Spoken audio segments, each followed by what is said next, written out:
Почитувани гледачи, добра вечер. Како и секоја среда во овој термин, вие сте со Трета порта, политички магазин кој за вас сурфа по светот на интернетот и ви ги представува најинтересните коментари и анализи. Во оваа емисија ќе се задржиме на неколку главни теми: случувањата во Украина и Хрватска, реакциите по говорот на американскиот амбасадор Пол Волерс, како и анализа на домашните колумнисти. Во оваа емисија ќе имаме и гостин, тој е уметникот и колумнист Александар Станковски. Станковски, вие сте вешт во пишувањето на колумни, тоа го знаеме, тоа го гледаме, но сега ќе се најдете во една поинаква ситуација каде ќе треба да ги коментирате вашите колеги пишувачи. Мислите ли дека ќе можете да се снајдете во овој поглед? Се надевам. Да.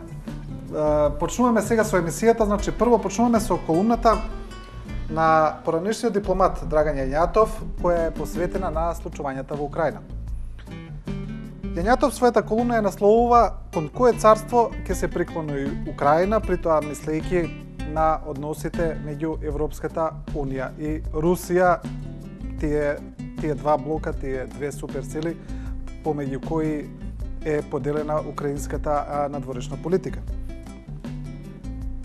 Па така Јањатов подолу во колумната вели вака: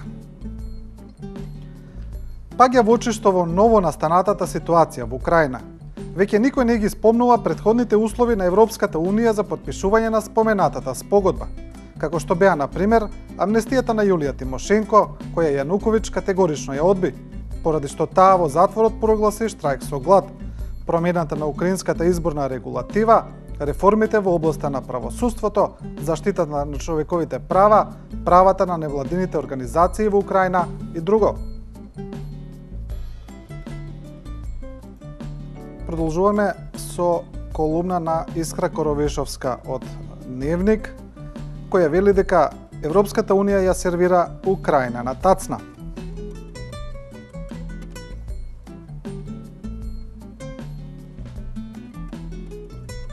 Коровешовска вели вака: Брисел му понуди на Киев нереални услови, кои само би ја дотолчиле кревката и сиромашна земја.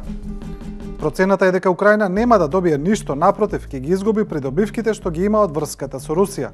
Предходно, Исланд одлучи да каже не за членството во Унијата, за да не го изгуби суверенитетот врз своите ресурси.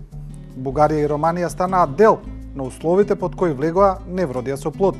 Откако е дел од Европскиот блок, Бугарија сега има рекордна стапка на невработеност. Продолжуваме со колумната на Димитар Чулев, кој редовно ги коментира надворешно политичките случувања во утрински.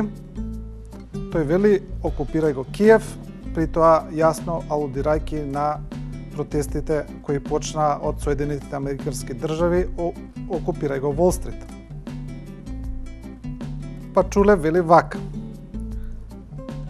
по години и месеци глумење, кооперативно со Брисел и наводна решеност да ја однесе земјата малку по-западно отколку што географски е лоцирана, Јануковиќ чекаше попригоден момент да се предомисли и да добие договор кој би ги унапредил и зближил односите со Киев со ЕУ.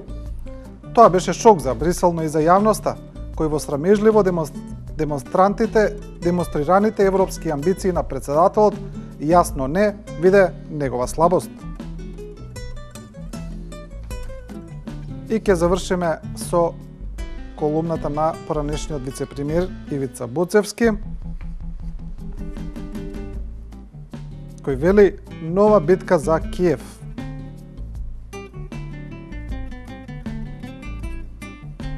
Еве дел од исцрпната колумна на Буцевски.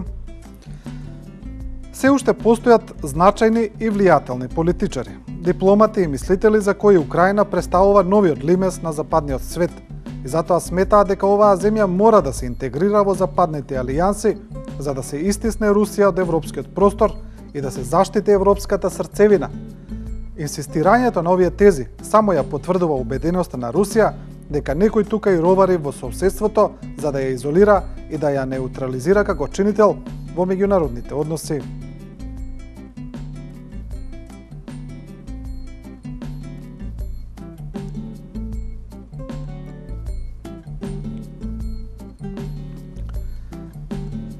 Господин Станковски, ги видовте овие колумни.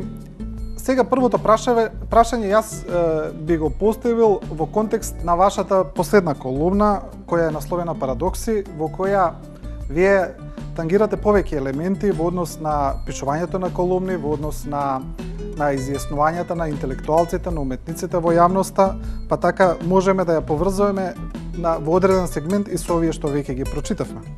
Вие велите вака: премногу така наречени интелектуалци се неизлечиво политизирани.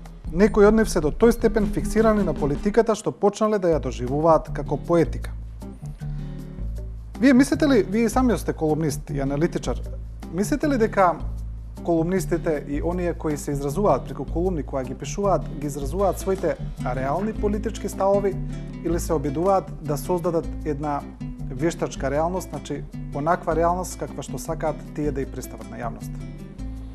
Па тешко е да се избегне од зоната на субјективитетот, меѓутоа кога зборев за оваа дистинкција помеѓу политичкото и поетичкото, пред се мислев на оние интелектуалци кои се универзални, кои не се по професија политолози или да речеме политички аналитичари или социолози или историчари да речеме.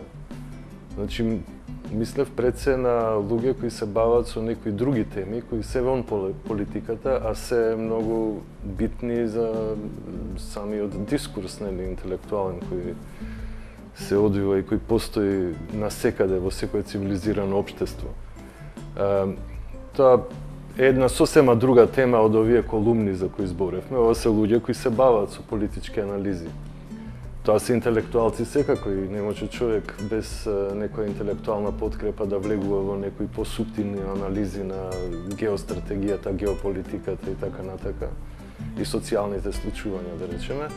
Но од друга страна, приметувам дека се работи за една пенетрација на политичкото во зоните каде што не би требало да постои таа.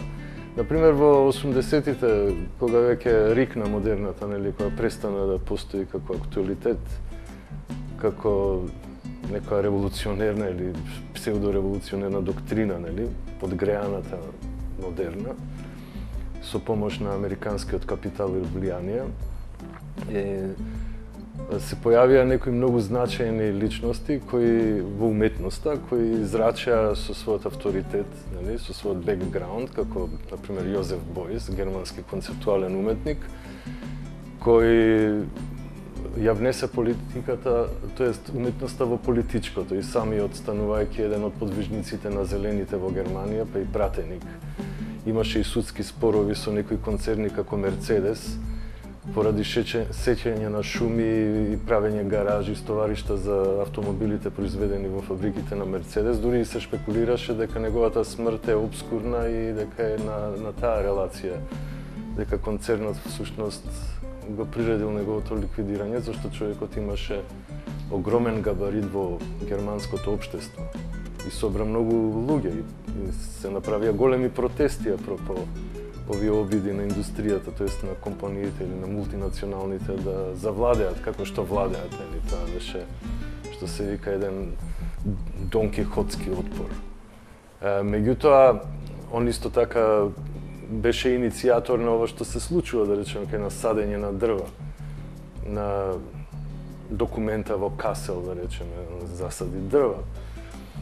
И тоа стана исто така еден тренд, дури дојде кај нас, па има, нели, веќе една поголема традиција на садење дрва, како уметнички чин, но ова е сега еколошки чин кај нас. Потоа, исто така, непозната е неговата изјава дека секој човек е уметник. Значи, политичарот е уметник. Има една сентенца која вика политиката е уметност на возможното.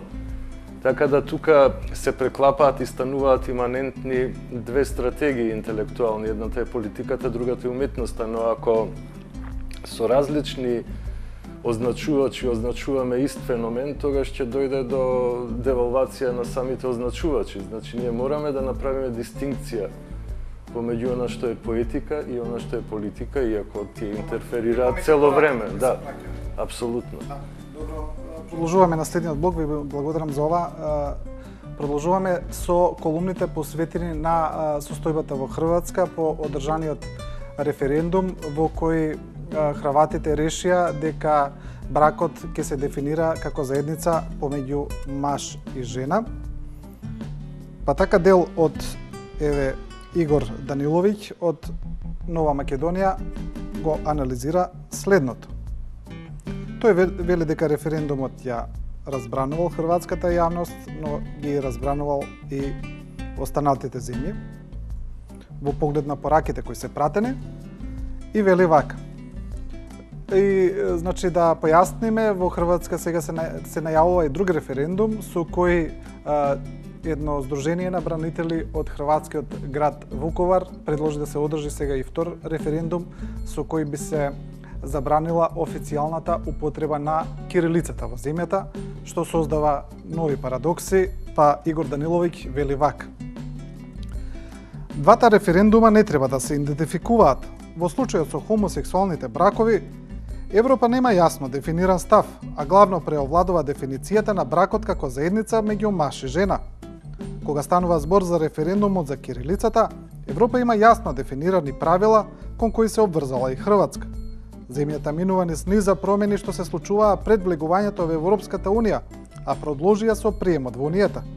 Членството во Европската унија значи почитување на низа стандарди, што Хрватска ги исполнуваше и допрва треба да ги исполнува. Затоа Европа сигурно би реагирала доколку Хрватска на референдум ја забрани кирилицата.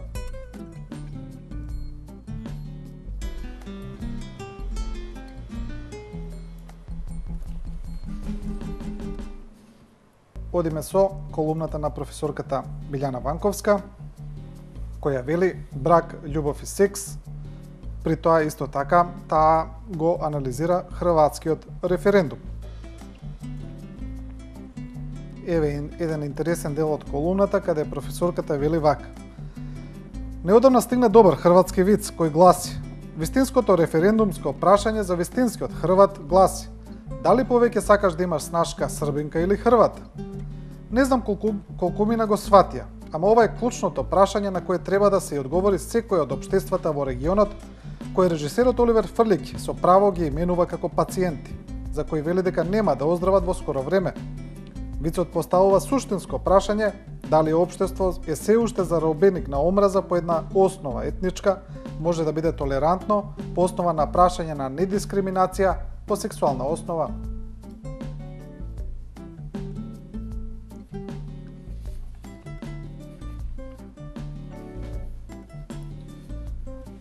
Господин Станковски, ги видовме и овие две колумни, прилично интересни, интригантни, отвараат низ за прашања.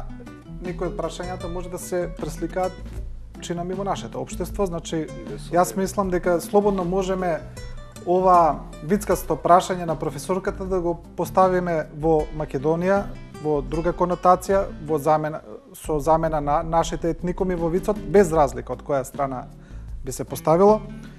И мислите ли дека таков виц би бил исто смешен како и во Хрватска и мислите ли дека наместо да ги решаваме проблемите по таа основа, најчесто ги ставаме под тепих? Па секако тука има многу вицови за геј популацијата, како и за сите други групации во општеството. Мислам, ова се вицкасти зони, нели, Балканот, посебно од Дунав надоле. Да, но поентата на хрватскиот виц е исто е лошо што ќе правиме од кога ќе изгласаат за забрана за што ќе правиме ако побине хомосексуални бракови, што е следно брак со србин? Значи тоа е поентата на вицот, да. Поентата на вицот е да се на некој начин екстраполира таа омраза меѓу тие два всушност братски народи кои потекнуваат, кои имаат иста генеалогија, кои имаат ист јазик и поради таа религиска подвоеност, нели? Тие се жртви на една голема геостратегија историска која еве кулминира при крај на 20-тиот век и во почеток на 21-виот век, што е на некој начин неприфатливо за секој човек од интегритет и од некоја просветленост, да речеме, интелектуална. И сега, токму тоа ми е прашањето. Одиме на нашата состојба.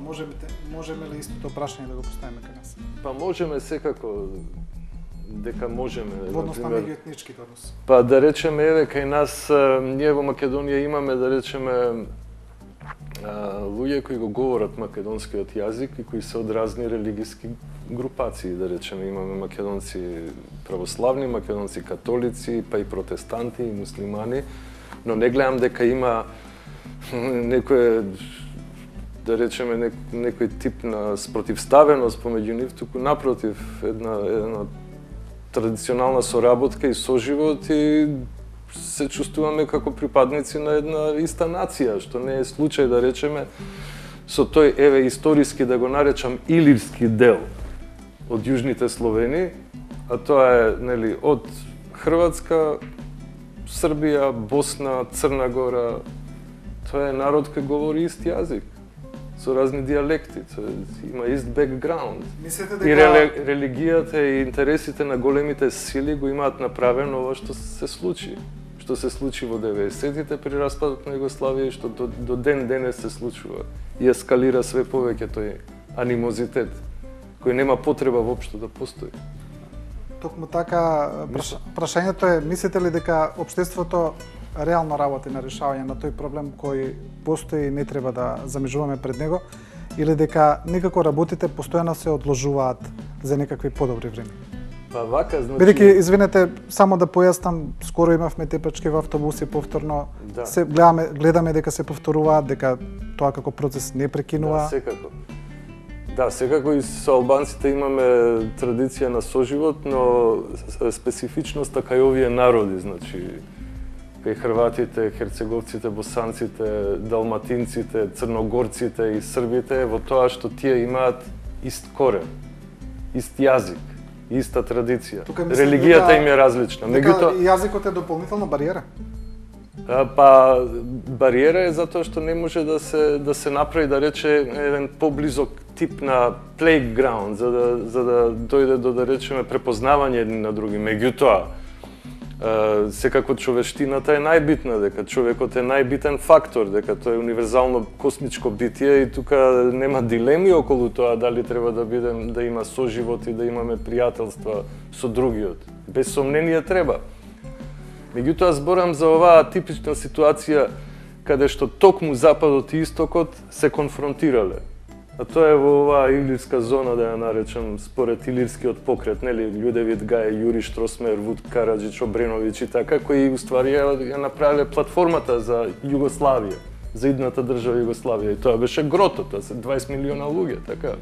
Ние словенците бевме еден приклучок мал, така, на тој огромен, да речеме, народ, фактички, кој има многу заедничко, но е поларизиран.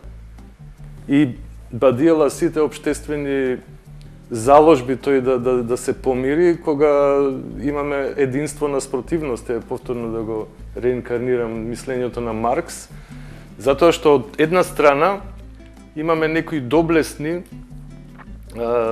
обиди, нели, за помирување од страна на видливите општествени фактори, а од друга страна имаме тајанствени сили кои се во конфликт, а тоа е политиката на големите сили и геополитиката. И од една... Дека тоа неповторливо ги влече тие односи, дека не може да се извлечат од тоа влијание. Апсолутно. Има една поговорка која вика тоа што еден човек може да растури, 100 луѓе не може да го поправат. И тоа се случува токму денес. И кој знае колку време ќе треба за тие луѓе повторно да се препознаат како дел од еден заеднички бекграунд. Историски, јазичен, генетски, културен, етнолошки и така натаму. Да.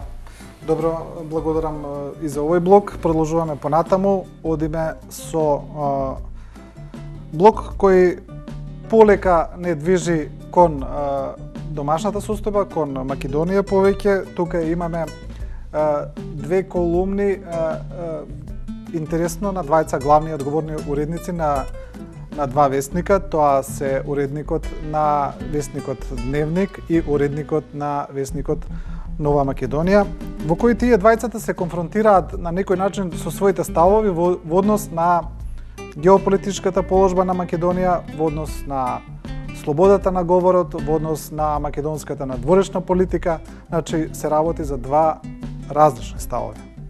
Еве ќе го видиме прво ставот на Дарко Јаневски од дневниот вестник Дневник, кој вели слободна Европа и не слободна Македонија.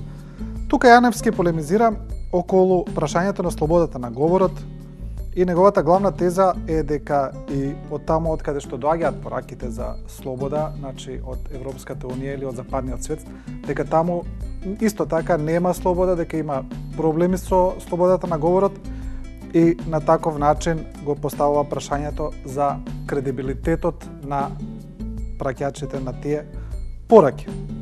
Певе Јаневски вели вака: ако кажеме дека и по цена на насилство секоја влада што не е сочинета од актуелната опозиција треба да се урне, ако кажеме дека е во ред поради измислени фабрики на хемиско оружје во некоја земја да се убиваат деца колатерално, да кажеме дека се во право тие што не држат лекции за слободата на новинарството, а во исто време се гордеат со тоа што бомбардирале радиотелевизиска куќа, да кажеме дека е во ред ако Сноуден беше затворен, а уште повеќе е во ред кога истите тие што ќе го турнеа во некоја дупка, сега кога немаат друго чаре, велат дека нема да го гонат.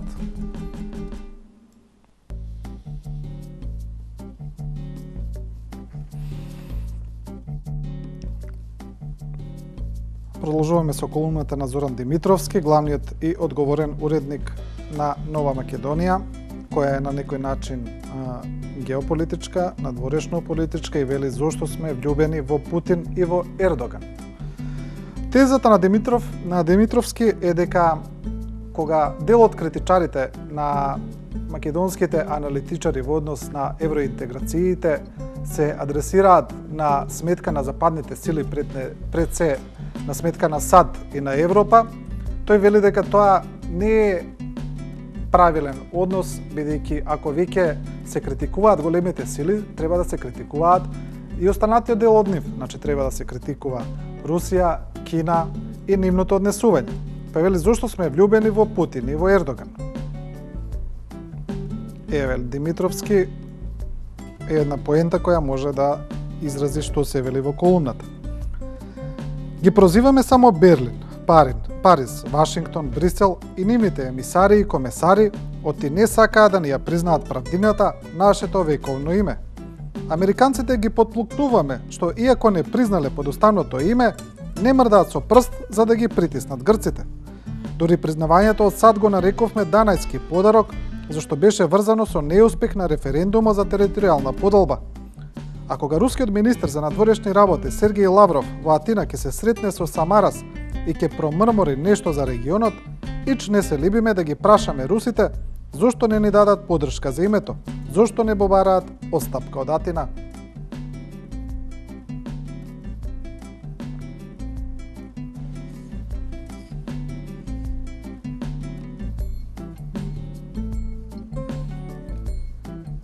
Станковски, се враќаме повторно на вашата последна колумна, која на некој начин може да извади уште едно прашање во однос на контекстот на овие колумни, значи не на нивната директна содржина, туку на контекстот. Вие велите вака: што ќе се случи кога компаративните и искуствените аспекти ќе се вклучат во процените? Во кој момент ќе се создадат строги критериуми кои ќе спроведат брз и безкомпромисен процес на реконфигурација на магматичниот и хаотичен сплет на нештата и ќе воведат структура на вредности. Сега во овие колумни не имаме две спротивставени мислења кои одразуваат два различни системи на вредности. Сега, како граѓаните да донесат вистинска проценка, бидејќи и двата колумниста имаат своји аргументи, како граѓаните да решат во тоа море на мислења и да успеат да создадат некаква пореална слика? Па, пред се граѓаните не треба да ги подцениме. Секој од нив е искуствено интелектуално битие и како такво тој во однос на сопствените впечатоци се врзува за еден став или одбива еден став. Така да граѓаните се пронаоѓаат себе си, тие не се табула раза кој некој ќе ги испише, така. Туку тие константно гледаат, секој човек е homo politicus, нели, има дел од секој цивилизиран човек кој на некој начин комуницира со политичкиот дискурс и на тој начин тие ќе се пронајдат во однос на сопствените искуства.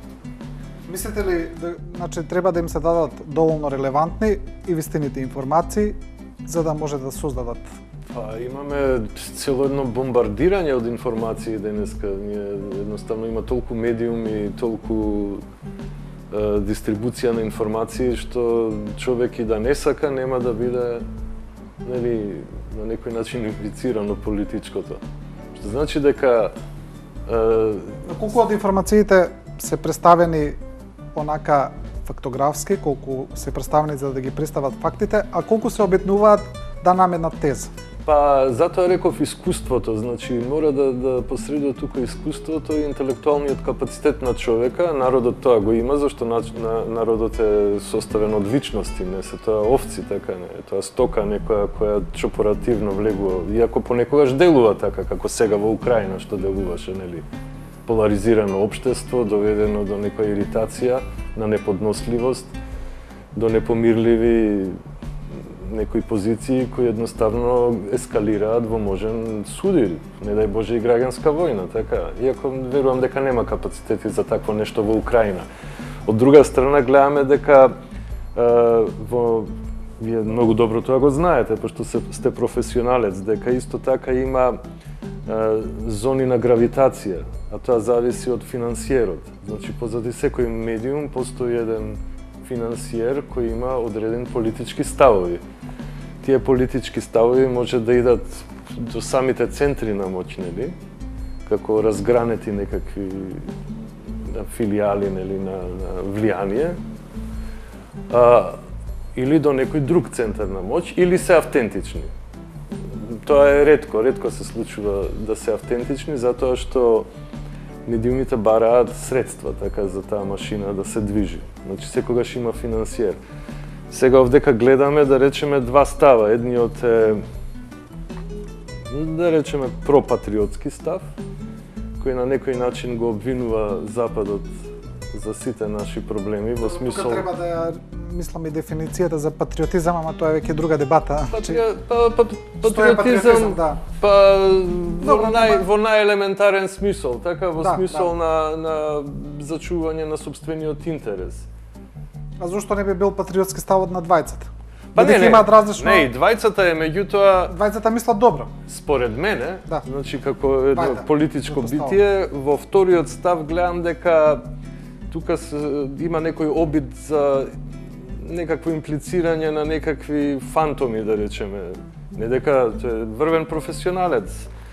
Меѓутоа, мислам на Зоран, меѓутоа, еве да речеме, како може да се поистоветува Западот со Истокот, да речеме со Русија или со Кина, кога тие безрезервно не го признаа името и идентитетот.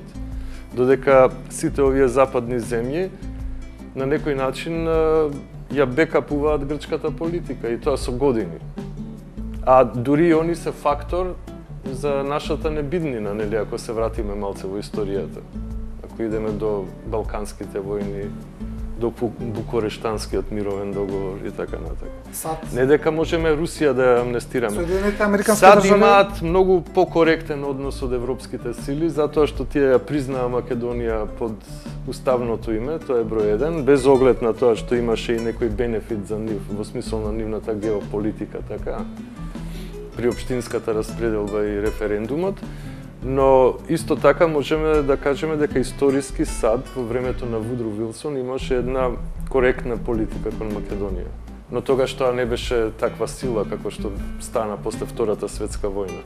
А поготово после рушењето на комунистичкиот блок. И денес европските држави, значи сите во својата официјална кореспонденција го нарекуваат народот македонски. Значи се работи за името каде што постои проблем кој е на билатерално ниво. Но тоа е окей. Сите во кореспонденцијата велат македонски народ. Но без сомнение дека таму имало големи сили, големи интелектуални сили кои застанале на страната на Македонија. И во Франција, да речеме, еден Анри Барбис пишувал цели статии за Македонија. Исто се случувало и во Лондон, исто се случувало и во Берлин. Значи, ние имаме пријатели и во Рим, така, и во Москва. Да не заборавиме дека еден Троцки, нели, заговарал обединета Македонија, дел од социјалистичкиот лагер на земји, така. Добро, господин Станковски, за жал не истече времето. Ви благодарам за учеството во Трета порта. Вие, почитувани гледачи, значи, певте со уште една емисија на Трета порта. Емисија која секоја среда во 19 часот и 15 минути сурфа за вас и ви ги представува најинтересните политички текстови.